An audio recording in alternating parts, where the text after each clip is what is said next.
Olá, pessoas, tudo bem com vocês? Eu sou a professora Laude, professora de História. Hoje continuo uma aula sobre a Era Vargas. Vou deixar na descrição do vídeo a primeira aula sobre esse assunto, onde eu falei sobre a Revolução de 1930, o governo provisório e o governo constitucional. Então, hoje, nesta aula para nono ano, continuo a Era Vargas falando sobre Estado Novo.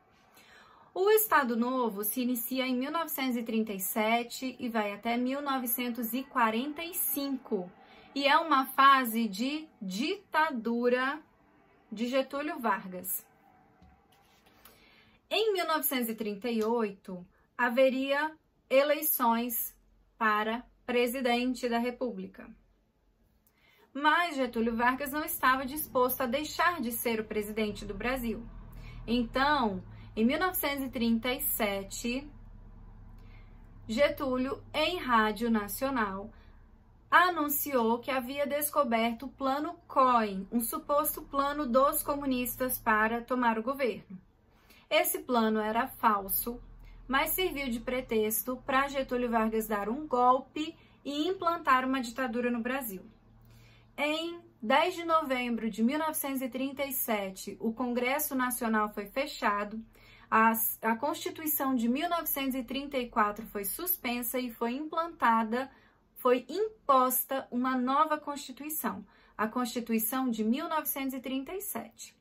Por essa Constituição, o presidente poderia governar através de decretos, leis impostas. Além disso, as greves e manifestações ficavam proibidas e os sindicatos passavam a ser ainda mais controlados pelo governo.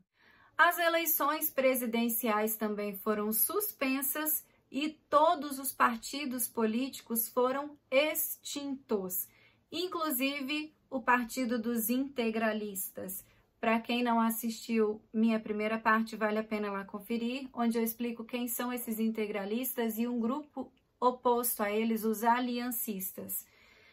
Os integralistas tinham uma certa simpatia por Getúlio Vargas e Getúlio por eles. Inclusive, eles ajudaram a escrever o Plano Cohen.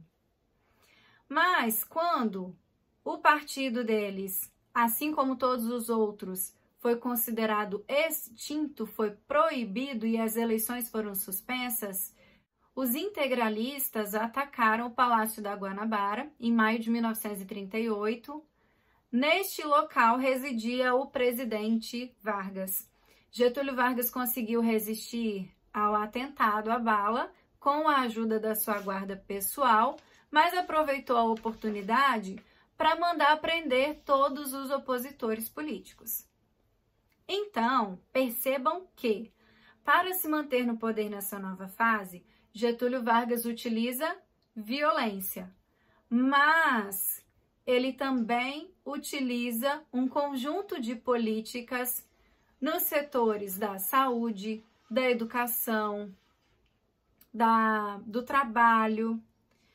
O governo também utiliza propagandas e controle dos meios de comunicação.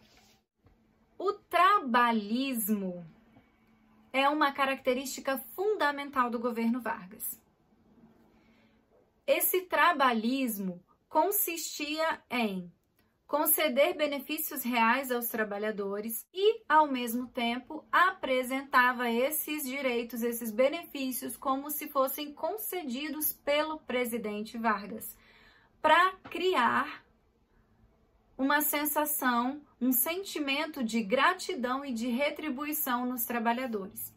Getúlio Vargas era conhecido como o pai dos pobres, se apresentava como mediador entre os trabalhadores e os patrões. E aí há quem diga que ele era o pai dos pobres e a mãe dos ricos, porque se ele era bom para os trabalhadores, ele era melhor ainda para os patrões. A partir de 1942, nessa linha de trabalhismo e de buscar apoio junto aos trabalhadores, Getúlio Vargas começa uma divulgação muito ampla dos direitos trabalhistas, através de rádios, de jornais, de comemorações cívicas. Um exemplo de comemoração cívica são as comemorações do dia 1º de maio.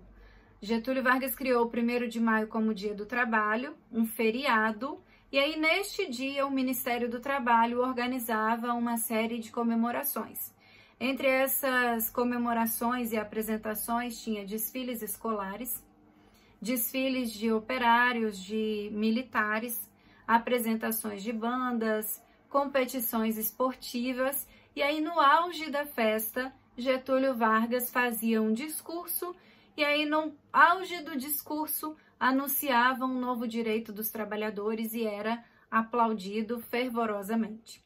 Por exemplo, um dos direitos, um dos benefícios anunciados nessas festas de 1º de maio, a criação do salário mínimo e a CLT. CLT significa Consolidação das Leis do Trabalho. Foi um documento que reuniu, que sistematizou toda a legislação trabalhista que já existia até então e ainda regulamentava a atuação dos sindicatos. Através da CLT, os sindicatos ficavam atrelados ao governo e dependentes do Estado. Como vimos, os direitos trabalhistas eram propagandeados, eram anunciados como benefícios concedidos pelo governo Vargas. Quem se encarregava de toda essa propaganda era o DIP. DIP significa Departamento de Imprensa e Propaganda. Era um órgão do governo que tinha uma função dupla. Ao mesmo tempo que o DIP fazia uma propaganda positiva do governo Vargas, ele fiscalizava os meios de comunicação e fazia censura. O DIP se inspirava nas técnicas de propaganda dos fascistas e sempre vinculava a imagem de Getúlio Vargas ao povo. Os cartazes, os folhetos, as produções cinematográficas sempre mostravam Getúlio Vargas cumprimentando crianças, dando esmolas, exaltando o trabalhismo, exaltando o patriotismo. Os meios de comunicação mais utilizados pelo governo eram o jornal e o rádio. Inclusive, no rádio passava um programa chamado Hora do Brasil, através do qual a voz do presidente Getúlio Vargas chegava às casas dos trabalhadores e suas famílias. Além desses meios de comunicação, Vargas também utilizava na propaganda oficial manifestações culturais populares como o samba e a capoeira, que na época se tornaram símbolos nacionais. Como eu disse, o DIP fazia propaganda. Além da propaganda, o DIP também fazia controle dos meios de comunicação, fazia censura. Tudo que fosse divulgado em jornais, em revistas, músicas que fossem gravadas e fossem divulgadas, o que passasse no rádio, tudo deveria passar pela fiscalização do DIP. O DIP chegou a negar registros a jornais, caçar registros de jornais, punir jornalistas que falaram mal do governo. E, inclusive, chegaram também a obrigar mudanças em textos que seriam divulgados e músicas que seriam lançadas. E agora falando de economia, não só no Estado Novo, mas durante toda a era Vargas, a economia foi impulsionada durante a era Vargas. Se na Primeira República, 1889 a 1930, o café era o principal produto da economia brasileira e a base da economia era a agricultura, durante a era Vargas, a partir de 1930, a indústria passou a ser o principal. A indústria passou a ser o destaque e houve um crescimento industrial muito grande no Brasil durante a era Vargas. Essa industrialização se deveu, em parte, à Segunda Guerra Mundial. Por quê? Os países que eram parceiros comerciais do Brasil estavam voltados para a guerra.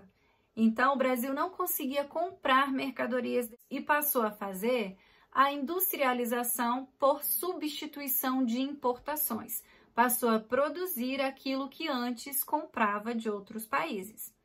Além da Segunda Guerra Mundial, além dessa industrialização por substituição de importações, as ações de Vargas também contribuíram para a industrialização nesse período. Então, Getúlio Vargas, por exemplo, concedeu empréstimos às indústrias com juros reduzidos, diminuiu impostos sobre equipamentos industriais, aboliu impostos interestaduais para facilitar a circulação de matérias-primas para a indústria e fixou em 1940 um salário mínimo para amenizar os conflitos entre os trabalhadores e os patrões. Durante a era Vargas, várias empresas, várias indústrias de diversos ramos foram criadas.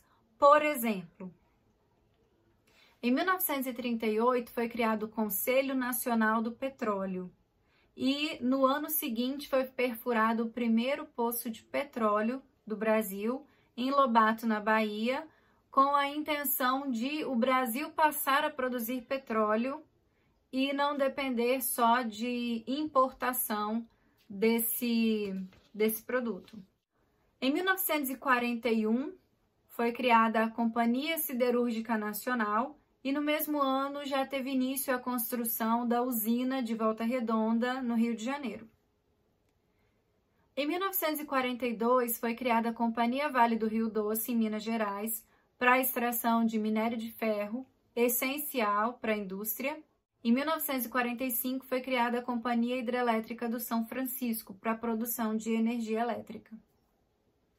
Então, são alguns exemplos de investimentos e de indústrias criadas durante a era Vargas.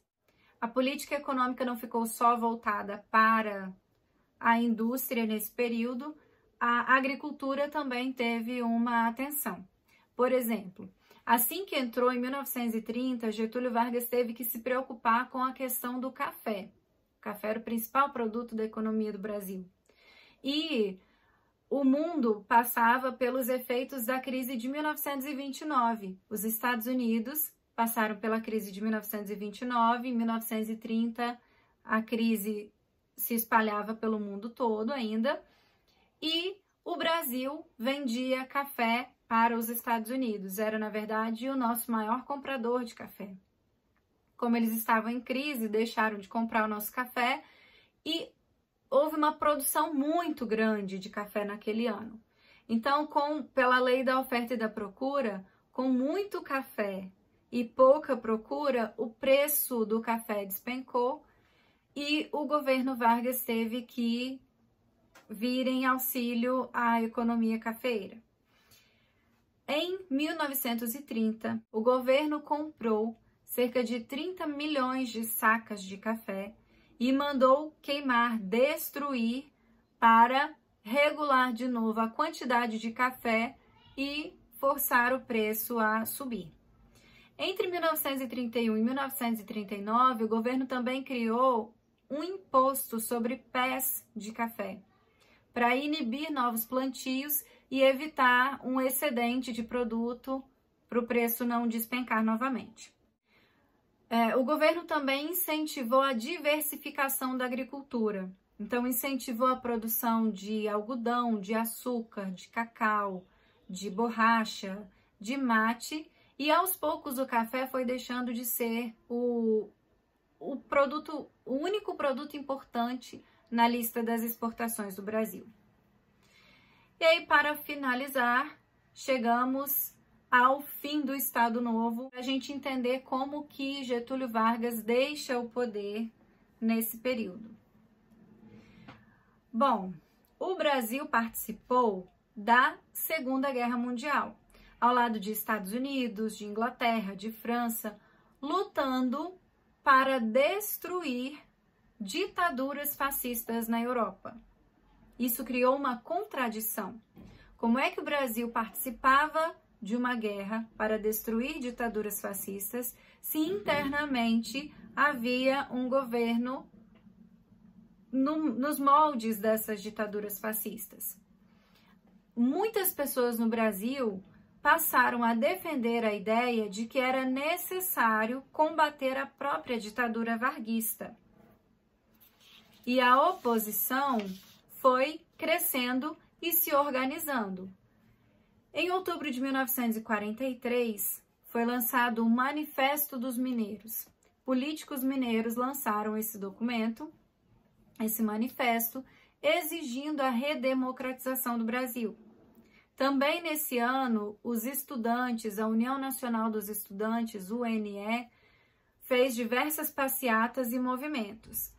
Percebendo essa organização da oposição e o crescimento da oposição, Getúlio Vargas decidiu que ele mesmo lideraria o processo de democratização. Assim, no início de 1945, Getúlio Vargas anistiou os condenados políticos, quer dizer, perdoou, libertou presos políticos, permitiu que pessoas que estavam no exílio pudessem retornar. E marcou eleições presidenciais para dezembro daquele mesmo ano. Mas aí tem um jogo duplo.